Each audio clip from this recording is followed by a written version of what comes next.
যুক্তরাষ্ট্রের রাজনীতিতে নির্বাচনী প্রচারণা, মামলা মোকদ্দমা ও বিতর্ক যেন এখন সমার্থক।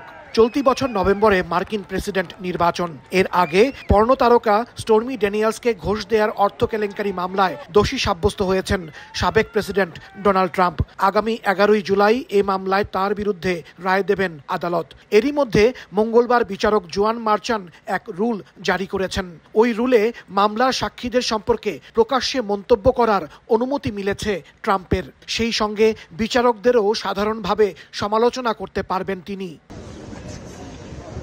গ্যাগ বা গ্যাগিং অর্ডার হলো সাধারণত আদালত বা সরকার কর্তৃক একটি আইনি আদেশ। এই আদেশে যে কোনো তথ্য বা মন্তব্যকে জনসাধারণের কাছে প্রকাশ করা কিংবা অননুমোদিত তৃতীয় পক্ষের কাছে পাঠানো থেকে বিরত রাখে। মঙ্গলবার জারি করা গ্যাগ আদেশে দোষী সাব্যস্ত হওয়া ট্রাম্পের ওপর থেকে ওই মামলার কিছু নিষেধাজ্ঞা শিথিল করা হয়। তবে মামলার বিচার প্রক্রিয়া, আদালতের কর্মকর্তা কর্মচারী এবং কৌশলী কিংবা তাদের পরিবারের সদস্যদের সম্পর্কে ট্রাম্প প্রকাশ্যে কোনো মন্তব্য করতে পারবেন না। এ বিষয়ে বহাল আছে নিষেধাজ্ঞা।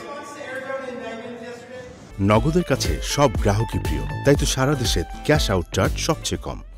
এদিকে ডোনাল্ড ট্রাম্প ক্ষমতা ছেড়ে চলে যাওয়ার পরও সংবেদনশীল রাষ্ট্রীয় গোপন নথি নিজের কাছে রেখে দেওয়ার মামলায় সোমবার নতুন তথ্য প্রমাণ হাজির করে মার্কিন গোয়েন্দা সংস্থা FBI। 2022 সালের আগস্টে ফ্লোরিডায় ট্রাম্পের বাসভবন মার-এ-লাগো থেকে পাওয়া ওই নথির আরও বেশ কিছু ছবি প্রকাশ করে তারা। 300রও বেশি তথ্য লোপাটের চলমান ওই মামলায় ট্রাম্পের বিরুদ্ধে 40টি অভিযোগ আনা হয়। ধারণা করা হচ্ছে আসন্ন নির্বাচনের আগে ওই মামলার রায়ও ঘোষণা করা হতে পারে। তবে কোনো কিছুতেই নিবৃত্ত করা যাচ্ছে না ট্রাম্পকে। নিয়মিত আদালতে হাজিরা দেওয়ার পাশাপাশি জোর প্রচারণাও চালিয়ে যাচ্ছেন রিপাবলিকান এই নেতা।